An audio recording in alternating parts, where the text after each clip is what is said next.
Hello friends, विवा food रेसिपीमध्ये आपले सगळ्यांचे मनापासून स्वागत। कुठलाही मैदा किंवा पीठ न वापरता आज आपण उरलेल्या भातापासून टेस्टी पिझ्झा करणार आहोत। मुलांना जसं आपण अंड किंवा भात चपाती दिलं तर खूप नाक मुरडतात, तर त्यांच्यासाठी हा होममेड पिझ्झा आपण करणार आहोत। इथे माझ्याकडे 1 वाटी भात आहे, उरलेला भात घेतलेला आहे मी।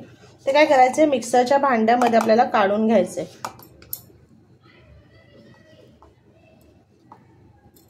मिक्सरच्या भांड्यामध्ये इथे मी भात काढून घेतला, त्याच्यामध्ये 2 अंडी फोडून टाकणार आहे।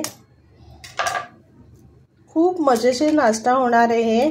मुलांना की आपण जर ऑमलेट दिला, चपाती दिली तर फक्त ऑमलेट खातात, चपाती आपली तशीच शिल्लक राहते। किंवा मग आपण अंड किंवा भात दिलं तर भात तसंच राहतं, अंड मात्र संपलं जातं। त्याच्यासाठी हा मस्त असा आपण घरगुती उपाय काढणार आहोत की दोन्ही खाल्ले जातील।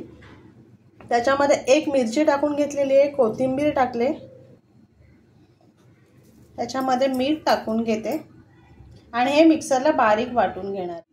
इथे मिक्सरला आपण वाटून घेतलेलं आहे, पाणी न टाकता आपल्याला वाटायचं, असं जाडसरच ठेवून द्यायचं आहे। गॅसवरती तवा घेऊन त्याच्यामध्ये तेल टाकून तेल चांगलं गरम करून घ्यायचं आहे। थंड तेल असताना आपल्याला टाकायचं नाहीये, तेल चांगलं गरम करायचं आहे, त्यानंतरच आपल्याला ते तव्यावरती बॅटर टाकून घ्यायचं आहे। तव्यावरती टाकून ते व्यवस्थित पसरवून घ्यायचे। गॅस सुरुवातीला एकदम फास्ट नाही ठेवायचे, मीडियम ठेवायचे, कारण भात आहे थोडं ते शिजायला 2 मिनिटं लागणार आहे, म्हणून थोडं मीडियम फ्लेमवरती ठेवून आपल्याला असं ना पसरवून घ्यायचं। पिझ्झाचा कसा बेस असतो ना, असं आपल्याला ते पसरवून घ्यायचे। जास्त एकदम पातळ नाही करायचं, जाडसरच ठेवून घ्यायचं आहे। त्याच्यावरती झाकण ठेवून आपण एका बाजूने शिजवून घ्यायचे।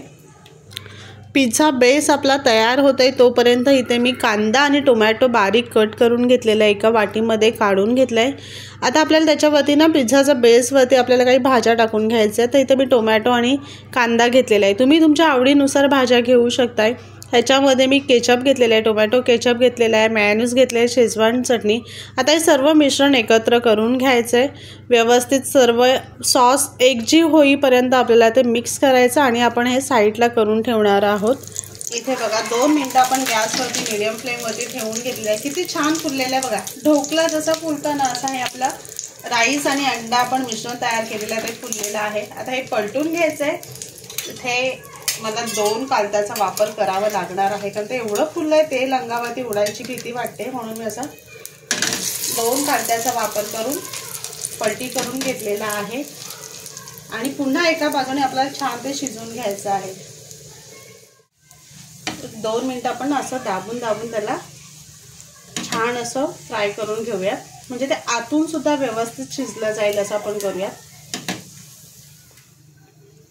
आता ह्याच्यावरती आपल्याला जे कांदा आणि टोमॅटोचा आपण जे बेस केलेला आहे ते टाकून घ्यायचं। ह्याच्यात तुम्ही तुमच्या आवडीनुसार भाज्या घेऊ शकताय, शिमला मिरची, कोबी किंवा अजून वेगळं काय घ्यायचं असेल तर तेही घेऊ शकताय। पण इथे मी कांदा आणि टोमॅटोचाच वापर केलेला आहे, वेगळं काय घेतलेलं नाही। आणि त्याच्यामध्ये सॉस टाकून घेतलेला आहे।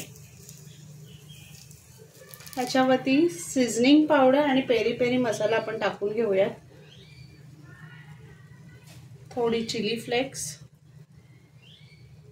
आता ह्याच्यावरती सगळ्यांच्या आवडीचा प्रकार चीज। पिझ्झावरती चीज नसेल तर मजाच येत नाहीये, म्हणून आपण ह्याच्यावरती मस्त असं चीज टाकून घेऊयात, भरभरून चीज टाकायचं आहे। एकदा नक्की करून बघा, एवढा टेस्टी एवढा छान लागतो ना, मोठ्यांपासून छोट्यांपर्यंत सर्व मंडळी बोटं चाटून खाणार आहेत, एवढा टेस्टी लागतो। नक्की करून बघा। तर पुन्हा झाकण ठेवून 2 मिनिटं आपल्याला चीज मेल्ट करून घ्यायचे। वाव, किती सुंदर रंग, परत ते चीज किती छान मेल्ट झालेला आहे, बघूनच कळणार आहे किती छान टेस्टी झालेला आहे। आता हे ना आपण असं पिझ्झासारखं कट करून घेऊयात। छान तुम्हाला कसे किती छोटे मोठे असे हवे ते असं कट करायचं आहे। इथे बघा, वाव, दिसतंय तुम्हाला आतून आणि बाहेरून किती छान झालेला आहे। ते प्लेटमध्ये ना मी काढून घेते।